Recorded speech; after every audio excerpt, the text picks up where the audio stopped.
Assalamualaikum and selamat sejahtera. In this topic, you will learn several types of basic semiconductor power switches and their characteristics. Before we discuss further, you must remember that all power switches can conduct current in one direction only. In this video, you will learn the voltage and current characteristics of ideal and practical power switches. We will focus on 4 conditions only: during off state or turn off, during on state or turn on, switching activity, and the requirement of gate signal. In all conditions, we will consider a basic circuit consisting of a power switch, voltage supply, and LED bulb. These two figures show the equivalent circuit of the power switch during the off state.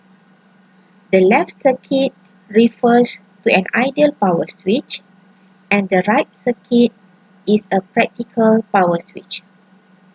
In an ideal condition, the inner resistance of the power switch is infinite. Hence, we can consider the power switch to act as an open switch during turn-off.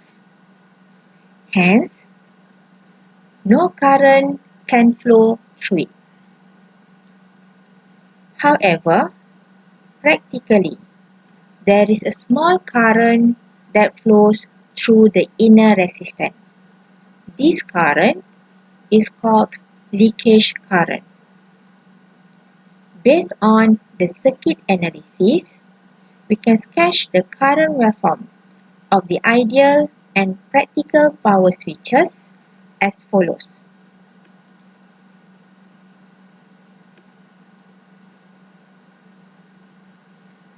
To know the voltage characteristic, we need to apply KVL. Based on that,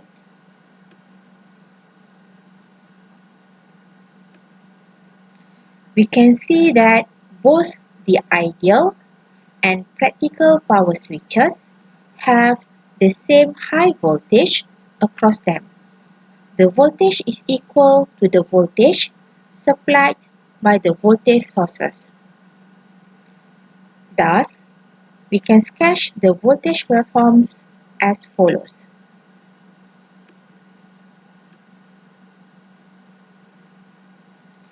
According to the waveforms, we can describe the voltage and current or VI characteristics of both switches during the off state.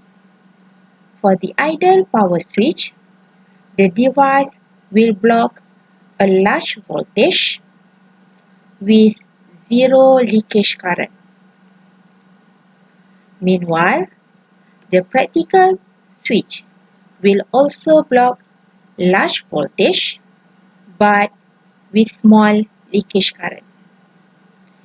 In summary, the primary function of the power switch during the off state is to block voltage supplied by the power source. Additionally, the product of current and voltage of the practical power switch will cause the device to generate power loss during the off state. This power loss is called the blocking state power loss. Next, let's see the equivalent circuit of the power switch during the on state. For an ideal switch, we can consider the inner resistance equals to 0. Thus, the power switch is equivalent to a short circuit and the voltage across it is 0. At this condition, the switch can conduct high current from the voltage source to the load. Instead, for a practical switch, We can measure the voltage across the power switch due to the inner resistance. The voltage is known as a voltage drop. However, in contrast to the off state, the inner resistance in this condition is very small. Therefore, the voltage drop is also small and it does not affect the operation of the power switch. Hence, the power switch still can conduct high current through it. According to the circuit analysis, we can say that the main function of the power switch during the on state is to conduct high current in electric circuits. Before we sketch the voltage and current waveforms, I need to explain another characteristic of the power switch. It is the switching characteristic that is referring to a condition when the power switch changes from the off state to the on state and vice versa. Keep in mind that the ideal switch changes alternately from the off state to the on state instantly. Thus, we can sketch the voltage and current waveforms like this.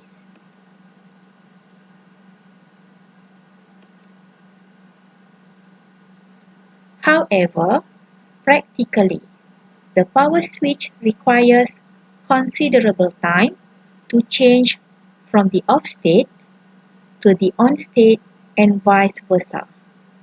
Thus, it creates a time delay before the power switch can conduct maximum current during the on state and blocks maximum voltage during the off state.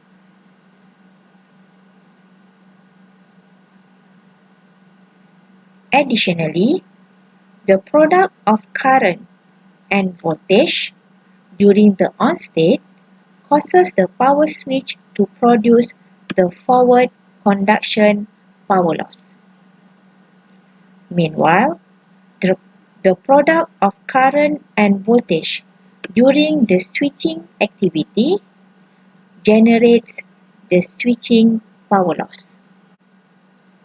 As you know, power losses can affect negatively the operation of any power switches.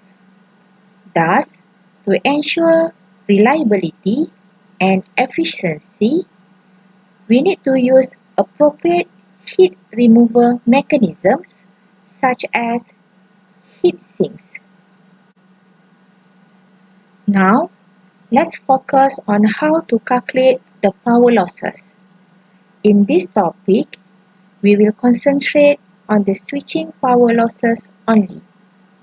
As mentioned before, the power losses occur when a power switch changes from the off state to the on state and vice versa.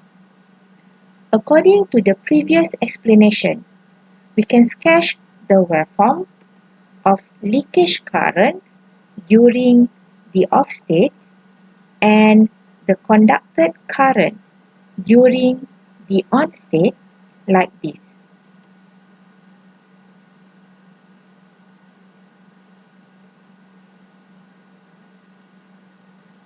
Subsequently, we can sketch the waveform of voltage blocked by the power switch during the off state and voltage drop or on state voltage during the on state as follows.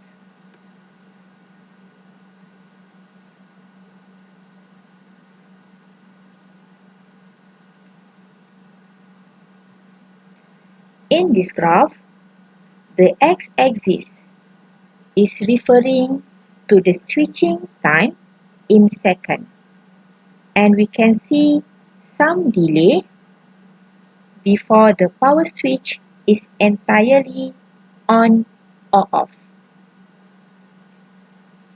In between turn off and turn on, the delay is called the turn on time.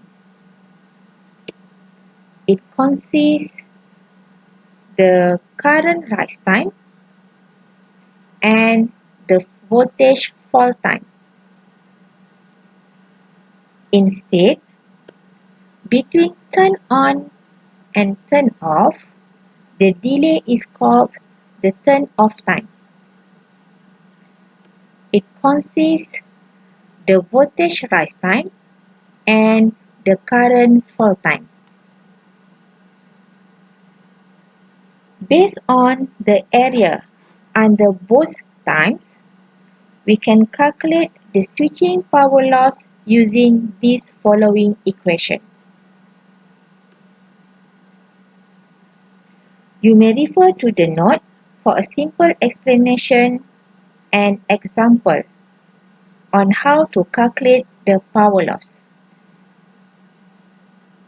Nevertheless, based on the equation, we can see that the switching power loss is directly proportional to the frequency or the switching frequency of the power switch, where the switching frequency is equal to 1 over the switching time. Lastly, the next characteristic that will be discussed is the gate signal requirement. This characteristic only applicable to the controllable power switches. This slide shows several controllable power switches that require a gate signal or control signal to operate.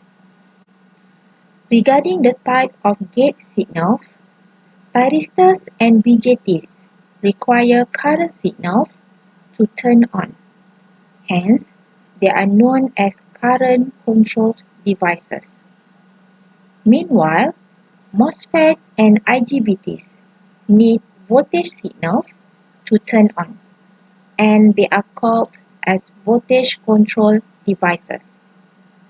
For ideal power switches, it's stated that these devices only require a small current or voltage to initiate the on state. However, practically, these power switches require a substantial current or voltage to start the current conduction.